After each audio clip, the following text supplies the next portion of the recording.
اور یہ پانچوں حضرات باقی تمام انبیاء و مرسلین، انس و ملک، جن و جمیع مخلوقات الہی سے افضل ہیں۔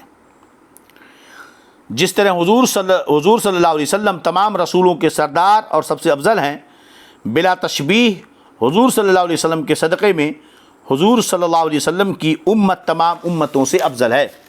ہمارے نبی کے صدقے میں امت محمدیہ ساری امتوں میں افضل ہے۔ کنتم خیر امت اخرجت للناس، قرآن فرماتا ہے کہ تم خیر امت ہو۔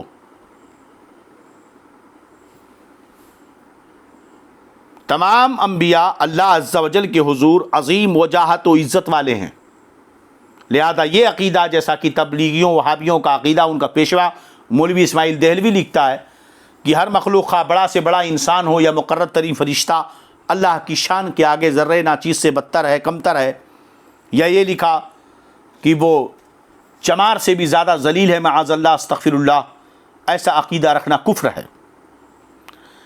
تمام انبیاء کرام اللہ عز و جل کے حضور عظیم وجاہت و عزت والے ہیں۔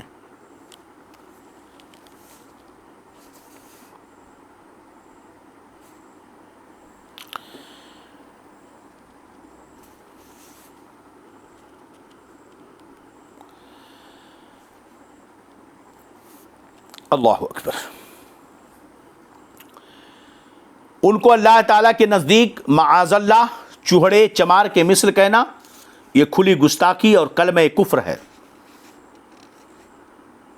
یہ کھلی گستاخی اور کلمہ کفر ہے۔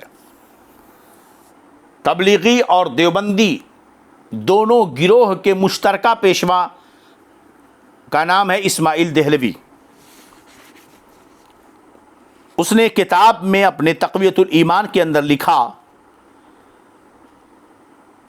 وہ لکھتا ہے کہ اور یہ یقین جان لینا چاہیے کہ ہر مخلوق بڑا ہو یا چھوٹا وہ اللہ کی شان کے آگے چمار سے بھی ذلیل ہے، معاذ اللہ استغفر اللہ، توبہ نعوذ باللہ۔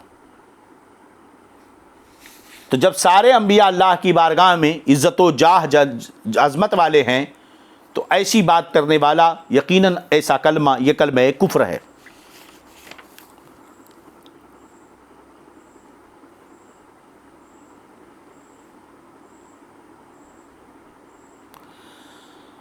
انبیاء کرام کی شان میں ایسی بات کہنا، انبیاء کرام کی شان میں ادنا گستاخی، ہم نے بتایا کہ کفر ہے۔ علامہ اسماعیل حقی صاحب تفسیر روح البیان فرماتے ہیں کہ مذہب مختار یہ ہے کہ بے شک مسلمانوں میں سے وہ شخص جس سے ارادتاً و قصداً ایسی چیز ظاہر ہو جو حضور صلی اللہ علیہ وسلم کی تخفیف یعنی بے ادبی، شان میں گستاخی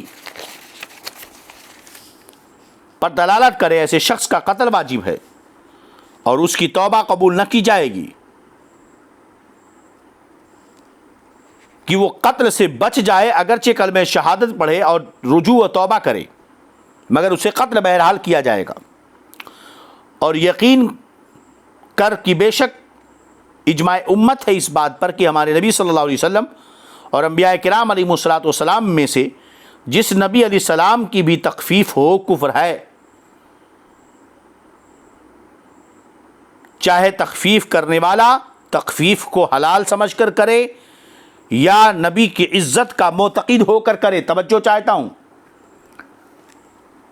توہین کی نیت سے کہے یا اس کا عقیدہ ہو نبی کی عزت کا مگر اس کے باوجود ایسی بات کہہ دے جو شان میں توہین ہو، بہرحال کفر ہے۔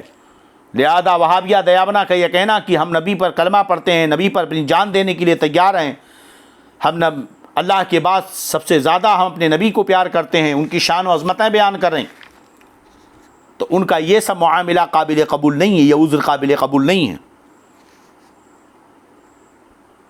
جب وہ نبی کی شان میں گستاخی کر چکے اور گستاخی کرنے والوں کو مسلمان اور جنتی اور اپنا پیشوا اور رہبر مانتے ہیں تو ان کا بھی وہی حکم ہوگا، اس لیے کہ جس کے کفر میں پر شک نہ ہو اس کے کفر میں شک کرنے والا خود کافر ہو جائے گا۔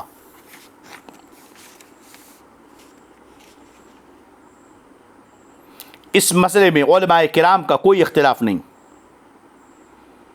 گالی کا ارادہ ہو یا نہ ہو، اس لیے کہ کوئی بھی